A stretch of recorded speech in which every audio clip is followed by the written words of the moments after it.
Venceu o clássico contra o Santos, jogou toda a granada sem pino pro time da Baixada e agora vai ter aparentemente uma semana mais tranquila. Não é isso, Kaique Silva? Boa tarde. Grande abraço, meu amigo Leandro Boldaquian, pessoal que se liga no nosso primeiro tempo do Papo de Craque TMC com informações do São Paulo, que pela primeira vez em 2026 conquistou a sua segunda vitória consecutiva depois de estrear com o pé direito no Campeonato Brasileiro diante do Flamengo, venceu o clássico Sansão por 2-0 no Morumbis, gols marcados por Tapia e também por Luciano, sempre ele, já chega a 3 gols nesta temporada. São Paulo que volta a campo diante do mesmo adversário e para isso terá um tempo de preparação mais curto, realizou um período de folga ontem, né? No domingo o São Paulo descansou e a partir de hoje realiza uma sequência de 2 treinamentos, amanhã já fecha sua preparação, viaja à Baixada Santista para iniciar a sua concentração. Lucas Moura e Caleri, que começaram no banco de reservas, podem ser novidades, além disso, pela sequência de jogos, usando os principais jogadores do elenco, alternando entre Brasileirão e Campeonato Paulista. O São Paulo pode, inclusive, ter alguns jogadores poupados por ordem física. A gente aguarda o último treinamento de amanhã no CT da Barra Funda para saber as possíveis novidades do técnico Hernan Crespo, que vai em busca da 3ª vitória consecutiva e 6 pontos em 2 jogos nesse início de Campeonato Brasileiro. Tá certo, portanto, a palavra aí do nosso Kaique Silva, as informações do Tricolor. Saiu feliz da vida do Morumbis, né, Ivan Drago, no sábado? Eu, por conta do grande trabalho que nós fizemos lá, sem dúvida pode nenhuma. pode falar direito. Sabemos que não é só isso, né? Eu acho que o São Paulo, ele de fato consegue se organizar melhor quando ele atua com 3 zagueiros. Ou o Crespo tem dificuldade de fazer o time jogar com linha de 4. No primeiro tempo, na verdade o primeiro tempo foi ruim tecnicamente. São Paulo criou 2 oportunidades de gol, enquanto o Santos praticamente não fez o Rafael trabalhar. E no segundo tempo, o segundo tempo foi condicionado à expulsão do Gabriel Menino, que pra mim foi uma expulsão justa, tá? Justa. Ele quis bancar o Valentão ali na lateral do gramado, tomou cartão amarelo junto com o Enzo e depois ele faz uma falta feia pra cima do Marcos Antônio, numa jogada promissora. O Marcos Antônio estava muito próximo da grande área, tomou o segundo cartão amarelo e foi pro chuveiro mais cedo. E aí no segundo tempo as alterações do Crespo, ele abre mão dos 3 zagueiros, claro, o time dele tinha um homem a mais, ele não precisaria permanecer com os 3 zagueiros e o time se desenvolve e faz os 2 gols e poderia ter feito mais.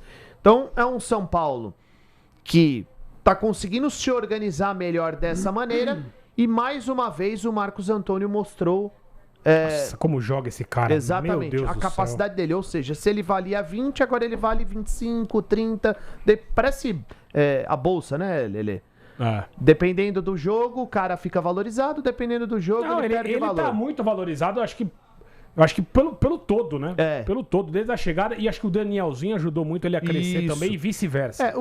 Pra mim, os 3 melhores jogadores do São Paulo têm sido o Danielzinho, o Luciano e o Marcos Antônio. E aí, Saporito, vai na mesma linha, uma semana muito boa pro São Paulo, né? Venceu o Flamengo, bateu o Santos e agora, aparentemente, a gente já imagina um novo, né, rumo aí pelo que o São Paulo apresentou.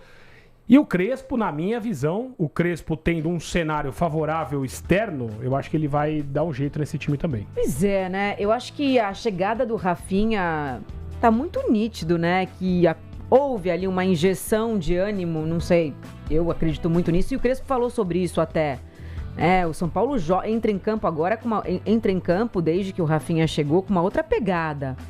Eu acho que o jogo contra o Flamengo e contra o Santos foi muito parecido, a vontade, o entusiasmo, a garra, a luta. O Luciano, eu acho que exerce uma liderança importante nesse momento no grupo, eu percebo isso dentro de campo. Ele tá em todos os lugares, né, acompanhando tudo o tempo todo. E o Danielzinho, o Marcos Antônio tem feito a diferença. É impressionante como o Danielzinho caiu bem. Eu falei aqui, pra mim, assim, dessa janela, desse começo de temporada, o custo-benefício dessa contratação é gigantesco pro São Paulo. O São Paulo ganhou muito com ele em campo. Então, acho que o Enzo joga demais também, né, Ivan? A gente tem que bom jogador. E o Luciano? Vocês não vão falar do Luciano? Acabei de falar. A gente acabou de falar. Eu sei, mas eu tô dizendo com mais ênfase, com mais Queremos Eu já falei aqui. Não, a gente tem vezes. falado. Pelo amor de Deus, que esse cara é importante pro São Paulo. E eu falo que o Luciano é um jogador decisivo muitas vezes, né? Porque eu acho que esses 2 jogos pro São Paulo foram muito decisivos para a continuidade da temporada, para trazer mais calma, para trazer, né, o torcedor cada vez mais perto também de acreditar nesse time. Eu falei isso aqui várias vezes. O São Paulo, para mim, tem um elenco competitivo. Só tava fora do eixo. As coisas estão caminhando, estão voltando. Muita calma nessa hora, tem muita coisa pela frente. Ainda existe uma crise política interna gigantesca, mas eu acho que as coisas agora estão se acalmando aos poucos. Não que isso signifique alguma coisa, mas neste momento tem sido importante, sim. E os movimentos do Macis, o atual presidente, são movimentos importantes para tentar fazer com que a instituição viva um momento de paz. Era necessário que ele fizesse algumas trocas. Essas trocas estão sendo elogiadas em todos os setores do clube. Então, ele começa muito bem.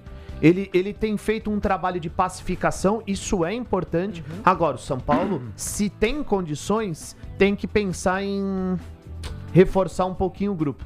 Eu acho que o São Paulo ainda tem pouca capacidade de definição. São Paulo contrata muito meio-campista, muito zagueiro, lateral, agora tá chegando o Lucas Ramon, mas assim, não chega um atacante que pode mudar um pouquinho o patamar do time, não chega um meia que pode de fato aumentar a capacidade de criação do time, e o Luciano, além do poder além de ser um cara importante nos gols e tudo mais, os números dele são impressionantes, principalmente são números que impressionam, é o atacante do 1-0, aquele gol que sai na frente, é momento decisivo, e ele tá lá guardando dele. Quando ele tá em campo, parece que o estado anímico do time também muda. Sabe o chato? É chato pra nós, do lado de fora, o cara que reclama e tal, mas ele contagia os caras lá dentro.